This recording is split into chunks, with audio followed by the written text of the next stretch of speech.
which is Nicole Kapuscinski. I'm sorry. I thought that was after that. Very good. Gotcha. Nicole? What do you want to do? Nicole, where are you? Boss. Come forward. I'm coming. Okay. Nicole Kapuscinski, combat veteran, Spring Hill Road, Anderson, Indiana. I'm glad you... Just 1 second. Council has copy of the letter that she sent on what she's going to discuss tonight. Well, I condensed it even more than you that. did? Yeah, Okay. because I felt like it was more appropriate. I might not be able to get through that whole... Okay, you thing. think we can do this in 20 minutes? I can do it in less than 10, I Great. think. If you can, I think so. you'll be an all-star. Okay, I think Okay. I can. Thank And you. then I do have gifts for all of you. I brought Robert's Rules quick facts, but I'll hand it out to you in the end. We'd be happy And then to I have have a handout about ACLU, social media, and what our rights are as far as when we're trying to communicate with the elected officials online. Okay. So All I'll right, say that's that fine. for the end. Okay, so I wanted to talk about 3 things. I know it only says water park, but they kind of all collide together. 1A suppression, water park on a Superfund site, and the homeless warming centers. So I already told you I'm a combat veteran, and I'm here tonight as a constituent exercising my First Amendment right to speak on matters of public concern. I'm addressing a pattern of suppression of speech, viewpoint discrimination, and retaliation that began outside this chamber and was later carried into by elected and appointed officials. It seems to be trending across the appointed city boards as well. I noticed the pattern of 1A suppression and viewpoint discrimination started when I became critical of local political leadership. I was subsequently banned from many political spaces, PAC-related social media platforms, and events by individuals who were at the time elected officials, and I was banned without notice, without explanation, and without evidence simply because my speech was unwelcome. I was falsely told I was not in good standing with the Republican Party. That statement was untrue. It was used as justification to silence me rather than engage my viewpoints. And what matters here is not internal party disagreement. What matters is that elected officials used their political authority to exclude a constituent, and that exclusion did not remain confined to private political spaces or Facebook. It followed me and many other community members like Rebecca Crooms into the City Council chamber and into the Anderson Redevelopment Commission Board. On December 19, 2024, this council allowed a speaker to address my social media activity for several minutes during a public meeting. I was denied the opportunity to respond. When I later exercised my own public comment time, the former Vice President Jennifer Culp, who was not presiding, interrupted me from the days, told me I didn't know what I was talking about, and ordered me to go sit down. That is now a trauma point for me from a combat veteran standpoint, because I serve this nation as a Republican, and I should at least get 3 to 5 minutes to speak when I want to. The distinction matters. Interrupting a speaker from the podium without the gavel or recognition is not a debate. It is the use of apparent government authority to suppress speech. The conduct violates Robert Rules of Order, undermines the integrity of public meetings, and constitutes viewpoint discrimination because speech critical of officials was silenced while speech about me was permitted. The situation escalated further when my husband attempted a brief comment and was cut off mid-sentence. The meeting was not properly adjourned per Robert's rules, and disorder followed, not because of the public, but because the procedure failed. Within 24 to 48 hours, December 19th, around the first Christmas without my mother, I was attacked, and a false protective order was sought based on that evening. Despite no police report, no big word allegation, no questioning of either of us, and no evidence that showed that we made an actual threat. The filing relied on material misrepresentations. That is not public safety, that is retaliation. As a combat veteran, I take this seriously. I did not serve this country to come home and be treated as a threat for exercising my constitutional rights or labeled as a terrorist on social media by elected officials. Tonight, I am placing the council on notice. We, the people, are watching. That is not that we are threatening you in any manner, that we wish harm on anyone. We are saying that we are tired of the disrespect respect and that we want to be heard. Suppression of speech through interruption or intimidation is unconstitutional. Selective enforcement of public comment rules is unlawful. When political retaliation migrates into government chambers, constitutional lines are crossed. I am not asking for special treatment. I am demanding equal treatment under the Constitution, in which I almost laid my life down for. I can't even pledge allegiance to this flag knowing that Kyle Pierce gave it to you guys, because he has been one of the most disrespectful politicians to me on record. I will continue to speak. Huh? I didn't come from that. He didn't come. Okay, thank you. Now I will be able to pledge allegiance again in here.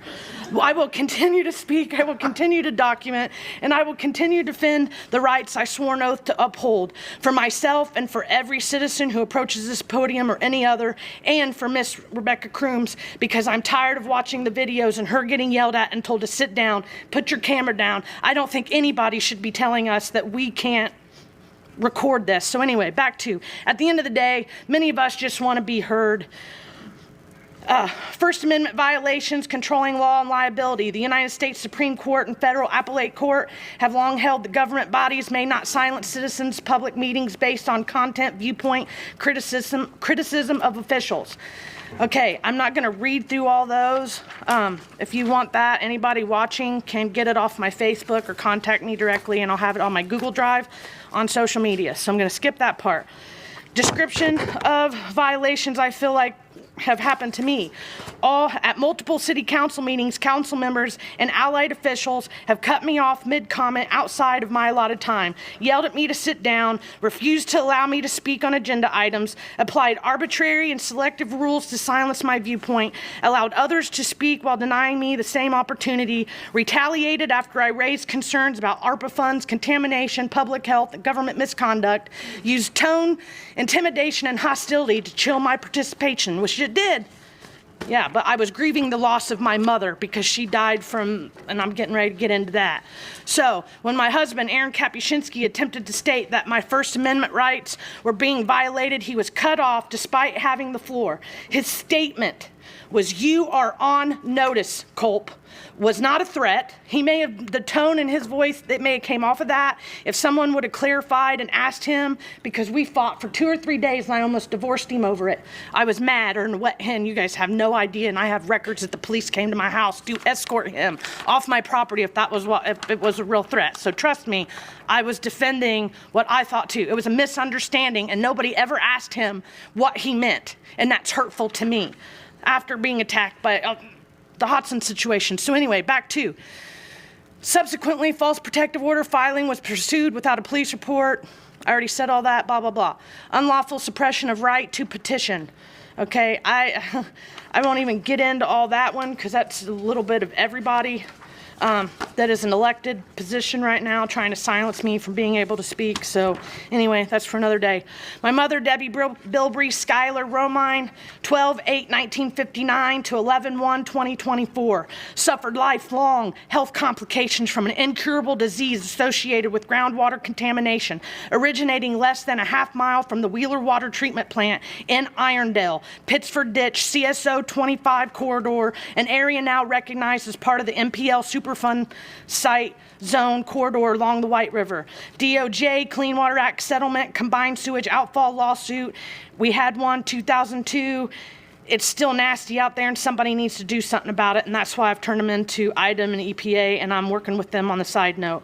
The city proposal to build a water park adjacent to an unremediated Superfund site, active CSO outfall violations, industrial discharges, and known exposure pathways without public environmental impact study or risk assessment is reckless. Suppressing speech on these issues is not unconstitutional, it is dangerous.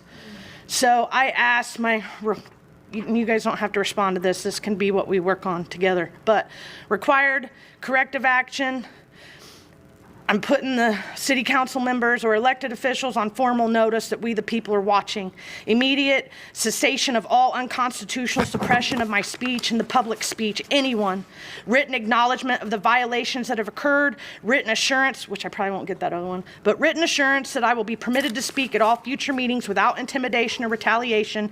Mandatory First Amendment and Robert Rules training for the council members and the public so that we can learn civil discourse with one another. An overview review or an oversight review of the water park approval process, including environmental compliance, and we need an environmental impact statement. So you can find me on Heads Up YouTube channel and the Chatter Network, or in Anderson, Indiana Events and Chatter Network, 16,000 users. We're up to almost 30,000 users in the whole thing. And Your Vote Matters, Madison County, Indiana. Okay, that is the 1A suppression. I just have a few things I want to say about the other things, and then I'm done. This pile is just showing that some of these documents do not exist anymore.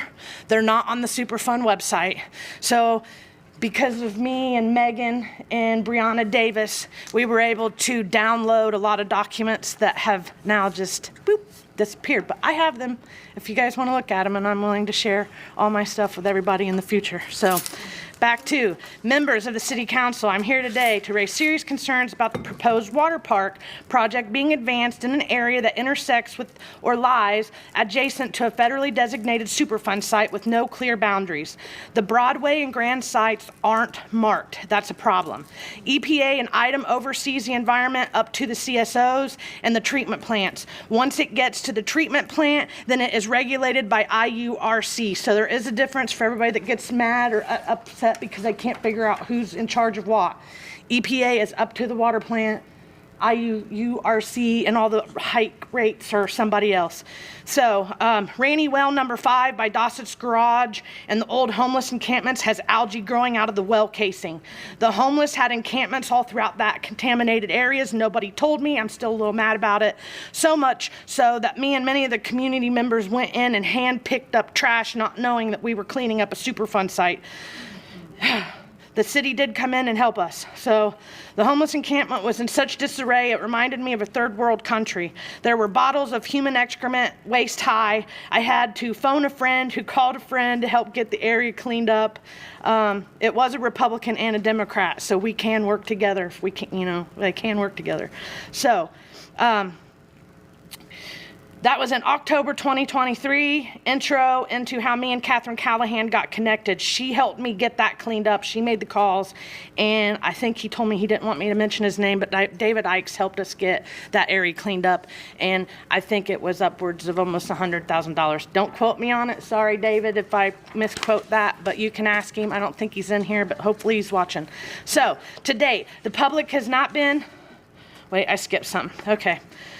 Superfund designations exist for one reason: documented contamination that possess long-term risks to human health and environment. Those risks do not disappear simply because redevelopment is desirable or framed as economic progress. A water park is not a passive land use. It is a high-contact, high-exposure environment, primarily serving children and families, populations that are especially vulnerable to environmental toxins, introducing water-intensive recreation, soil disturbance, excavation, and prolonged contact in or near a contamination zone demands the highest level of scrutiny, not the lowest. And I want to pause here to share, okay, I already told you about my mom, but I would like to note that when Neil McKee stood up here in October, November of 2023 talking about the water, and he mentioned PFAS and that we were testing high in PFAS levels in our finished water. My mom drank that water. Okay, she drank it, she would. So anyway, I can't prove whatever, but I still have to, note that she went down in the end, and I feel like it had a lot to do with her water continued to be contaminated over there on the west side, Arrow and 9th, right behind Strong's Market. So there's that. I'm not here to make a medical diagnosis or a legal claim, but I cannot ignore the correlation or the very real possibility that long-term exposure to contaminated water contributed to my mother remaining sick for much of her life. When families raise concerns like that, they are often told there is no proven link, but the absence certainly is not the absence of risk, especially when we are dealing with chemicals that are persistent, bioaccumulative, and still being studied for their full health impacts. The context matters when we talk about building a water park. Okay, and I think this is just kind of summing this back up, is to date, the public has not been provided with a specific environmental risk assessment, environmental impact statement, appropriate for recreational water exposure. They pushed it through so quick, it made our heads spin. A cumulative impact analysis accounting for legacy contamination, groundwater migration, or vapor intrusion, clear documentation of long-term monitoring, remediation, responsibilities, and liability. Instead, what we see is urgency to build without equal urgency to answer hard questions. This is not anti-development. It's a pro-public health. So we cannot responsibly prioritize a water attraction while unresolved environmental risks remain, particularly in a community that has already endured decades of contamination, illness, and unanswered questions. Redevelopment does not justify risk transfer, economic excitement does not override precaution, and families should not be asked to trust reassurances without full transparency. And I'm asking the council, whatever powers that you have, to pause the project, require independent environmental review, and ensure that no development proceeds until all health risks are fully evaluated, public disclosed, and addressed. Because once exposure occurs, especially to children, there is no undo button. And it was a family trauma that my grandparents had to live with, and my mom, she wound up getting addicted to drugs, and she wasn't very, she had emotional problems as she got older because she had been sick since she was 6 years old. So I was raised by my grandparents, and so that was some of my childhood stories. They told me the things that they had to endure. So there is that. Oh, there is no water quality report for 2025. I checked on the website today. I've been looking for the last year to see if our PFAS levels had went down. We want to know why there hasn't been water boil advisories. That was something somebody asked me on Facebook. We haven't been told to boil our water. My husband got sick 48 hours after our water turned brown. He hasn't been right since. And it could be two-part series because Chesterfield wastewater treatment plant dumped 930% above action level for E. coli into the White River at some point this summer. So it's all documented. I even have it here, but I know we can't go over that. So there's that. Why isn't the community being notified about the water issues? We get all kinds of campaign mailers each election cycle, so we know that the city of Anderson elected and appointed officials know how to contact us when they need something. And why can't Anderson get a website that tracks all the updates with the water projects in Anderson like they're doing over in Alexandria? And then CSO 25 is not properly marked on the item map. I'm working with item on that because I'm logistics 88 Mike, so I'm really good with, hence this orange one here. This is just a fraction of some of the research I've done on the site and pulled what the item had pulled. It's all kinds of historical information on the site. We still don't have a map of the site, and I've brought this up with EPA and item. I've made one for everyone. If you guys want a copy of it, I think you guys already got a copy of this one. It's in that file. And then lastly, about the homeless warming center hub, we're gonna go ahead and move forward on a private level and start collecting money to try to do stuff and form a 501c3 not-for-profit. But were any of you able to check on the homeless woman that passed away on December 21st and make sure, like, if you didn't, it's okay. We're gonna have to, because I don't want to say that she died from weather exposure, because it might not have been from weather exposure, but the homeless community thinks that that she passed away from weather exposure because the warming center wasn't open. So lastly, do I have a few more minutes to talk about the homeless? Okay. So homelessness does not stop on weekends, holidays, or after business hours yet. During recent weeks, while many were on vacation, there was no consistently functioning overnight warming center, resulting in preventable harm and loss of life. This marks the second time in 5 years that responsibility for these issues has effectively been dropped and handed back to the same unelected individuals despite prior failures. The public was led to believe that the Anderson Homeless Task Force was a joint coordinated effort to address homelessness in Anderson, Madison County. The task force has operated for at least 2 years, with some members claiming, well, we'll go back, I'll skip that. Public records show thousands of dollars have been spent, but yet multiple projects funded during a 25-year period no longer exist. So we're kind of like, where's all this money going? There's a little to no transparency regarding outcomes, metrics, or current services.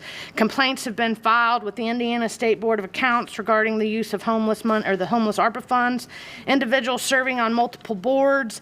One member has over 10 boards that he serves on. I think at some point that becomes an ethics issue, including he sat on the ARPA board and nonprofit board and have done so without adequate public explanation of conflict of interest, oversight, or any results. So it is possible for fewer than 40 people. This is what the homeless community says.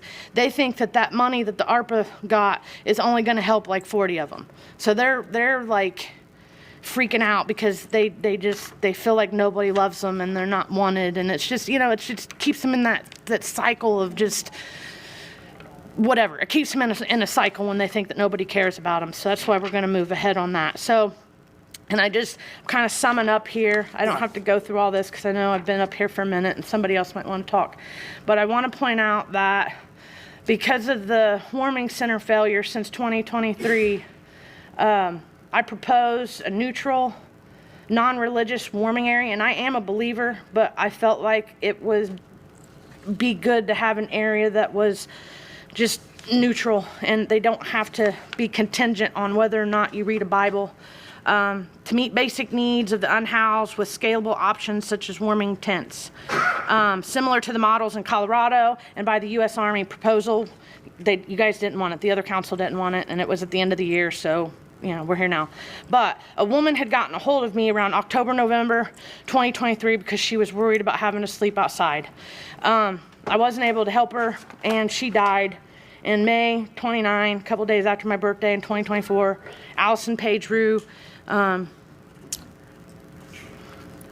after prolonged exposure to the elements, addiction, and lack of access to a woman's shelter. And she contacted me, and I couldn't do nothing for her, and that's why I get emotional and sometimes angry because I don't want to see anybody die and suffer. So I joined the Army and went Operation Iraqi Freedom. I believed in what we were doing, even if that's not what we did. So 2023 she was expressing fear about how having nowhere safe to go during cold, wet, and conditions, and then here she is, now she's dead. Can't go back. 2025, March 2025, Roberto Garcia Figueroa lost 7 fingers to frostbite after release from jail with no access to overnight warming centers. And the officer back here, the female, she's arrested him a couple times, so she's very familiar with him. But he got released from the jail and he lost 7 fingers. And then the other, Janita Hood died. The homeless community thinks she died from lack of a warming center and freezing exposure, which I need to talk to a coroner if anybody could help me get that information. And I'm going to end on that. So December 21st, 2025, Janita Hood passed away. And I had fed her a lot. I talked to her a lot. And she was one of the ones in the system that had her house burnt down. And all she needed was a little bit of help to get it reconstructed and somebody get her back in it.